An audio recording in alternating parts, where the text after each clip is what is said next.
Assalamualaikum warahmatullahi wabarakatuh. Kami dari kelompok 5, mahasiswa semester 1 kelas A, Prodi Pendidikan Islam Anak Usia Dini. Pada video kali ini, kami akan membahas tentang teori-teori pendidikan dalam aliran klasik, yaitu yang diasuh oleh Ibu Revina Rizkiani MPD. Sebelum kami memulai presentasi, izinkan kami memperkenalkan diri. Perkenalkan, nama saya Asilina Pilihan. Saya di sini akan membahas tentang makalah dari kelompok 5. Perkenalkan, nama saya Intan Lestari. Di sini saya akan menjelaskan materi tentang aliran naturalisme. Perkenalkan, nama saya Rizka Fadila Fatmawati. Di sini saya akan menjelaskan tentang aliran naturalisme. Perkenalkan, nama saya Nurmeti. Di sini saya akan menjelaskan materi tentang aliran konvergasi. Perkenalkan, nama saya Siska Lestari. Saya di sini akan menyampaikan materi bagian penutup. Nah, pada makalah ini ada 3 bab. Yang pertama yaitu pendahuluan, 1. Latar belakang, 2. Rumusan masalah, 3. Tujuan penelitian. Bab 2. Pembahasan, 1. Aliran naturalisme, 2. Aliran konvergensi. Bab ketiga, penutup, 1. Saran, 2. Kesimpulan, dan terakhir daftar pustaka. 2. Pembahasan aliran naturalisme. Naturalisme merupakan penerimaan teori natur atau alam sebagai keseluruhan realitas. Istilah natur dipakai dalam filsafat dengan bermacam-macam arti, mulai dari dunia fisik dapat diolah manusia sampai sistem total ruang dan waktu. Aliran naturalisme dipelopori oleh Jean-Jacques Rousseau, berpendapat hakikatnya semua anak manusia baik pada waktu dilahirkan dari sejak tangan yang pencipta, tetapi akhirnya rusak sewaktu berada di tangan manusia. Oleh karena itu, konsep pendidikan alam manusia jangan banyak mencampurinya. Aliran ini disebut juga negativisme.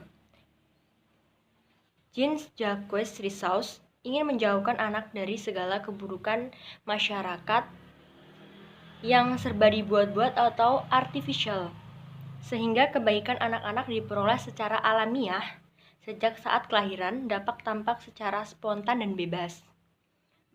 Berpendapat juga jika anak melakukan pelanggaran terhadap norma-norma, hendaknya orang tua atau pendidik tidak perlu untuk menghukumnya, biarlah alam yang menghukumnya.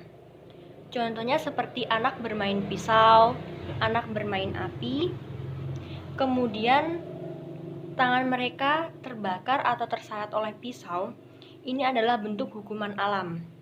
Biarlah anak merasakan sendiri akibat yang sewajarnya dari perbuatannya itu. Nantinya mereka juga akan menjadi insaf dengan sendirinya.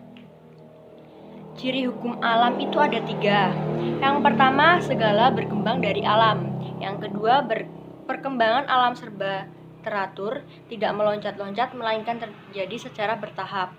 Yang ketiga, alam tidak tergesa-gesa melainkan menunggu waktu yang tepat sambil mengadakan persiapan. Dimensi filsafat pendidikan naturalisme. Dimensi yang utama di bidang pendidikan adalah pentingnya pendidikan itu sesuai perkembangan alam. Contohnya, tidak pernah terjadi dalam perkembangan alam kupu-kupu terbang tanpa mengalami proses perkembangan dari ulat menjadi kepompong dan seterusnya sampai menjadi kupu-kupu. Dimensi yang kedua dikemukakan oleh Cornelius adalah penekanan bahwa belajar itu merupakan kegiatan melalui indera. Dimensi yang ketiga adalah pentingnya pemberian pemahaman pada akal, kejadian atau fenomena alam dan hukum alam melalui observasi. Dimensi yang keempat juga dikembangkan oleh Jean-Jacques Rousseau.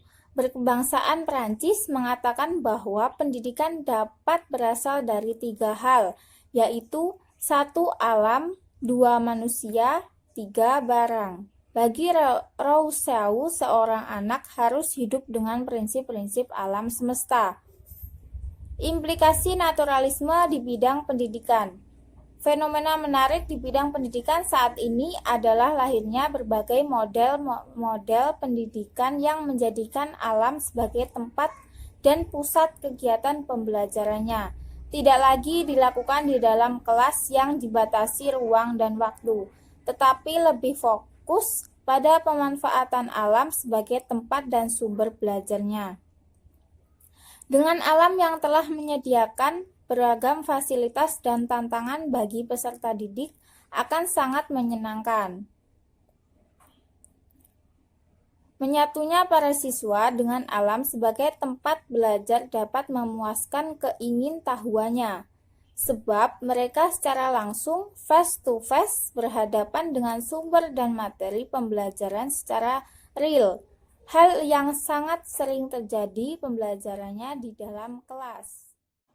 Aliran konvergasi yaitu perintis aliran ini adalah William Steam, yaitu 1871 sampai 1939, seorang ahli pendidikan bahwa bangsa Jerman yang berpendapat bahwa pendidikan seorang anak itu dilahirkan di dunia sudah disertai pembawaan baik maupun pembawaan buruk, yaitu penganut aliran ini berpendapat bahwa dalam proses perkembangan anak, baik faktor pembawaan maupun faktor lingkungan yang mempunyai peranan penting, yaitu bakat yang dibawa pada waktu lahir itu tidak akan berkembang dengan baik tanpa adanya dukungan lingkungan yang sesuai dengan perkembangan bakat tersebut.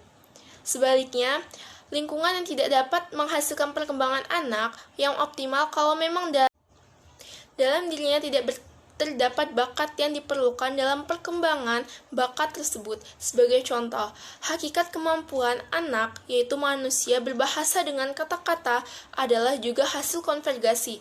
Pada anak manusia, ada pembawaan untuk berbicara melalui situasi lingkungan, yaitu anak belajar berbicara dalam bahasa tertentu. Lingkungan mempengaruhi anak didik dalam perkembangan pembawaan bahasanya. Karena itu, setiap anak itu manusia mula-mula menggunakan bahasa lingkungannya, yaitu misalnya bahasa Jawa, bahasa Sunda, bahasa daerah yang lain-lainnya, yaitu dengan bahasa Inggris pula, bahasa Indonesia, dan sebagainya. Kemampuan dua orang anak yang tinggal dalam satu lingkungan yang sama untuk mempelajari bahasa mungkin tidak sama. Itu disebabkan oleh adanya perbedaan kualitas pembawaan dan perbedaan situasi lingkungan. Biarpun lingkungan kedua orang anak tersebut bahasa yang sama.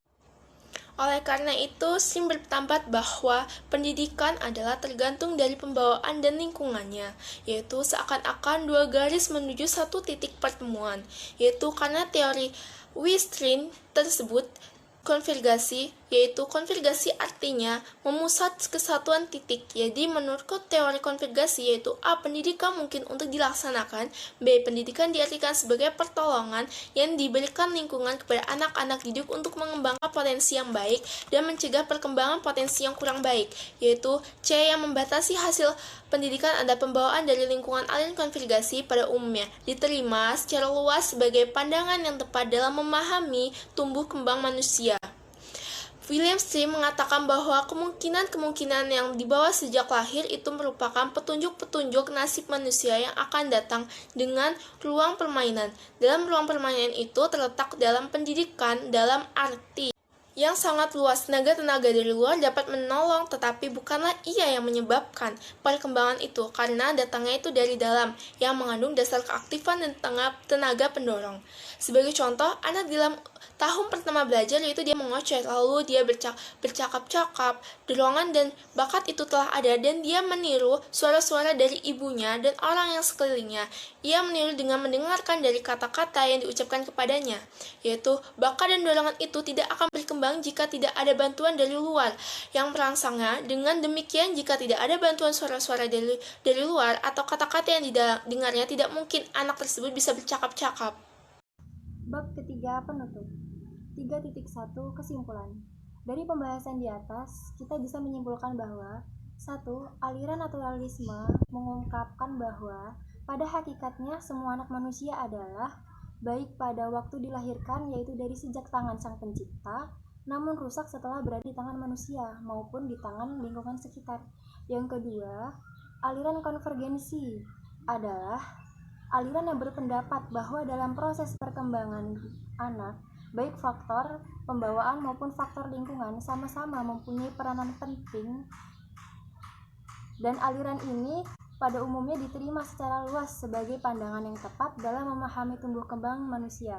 Meskipun demikian, terdapat variasi mengenai faktor mana yang lebih penting dalam menentukan tumbuh kembangnya.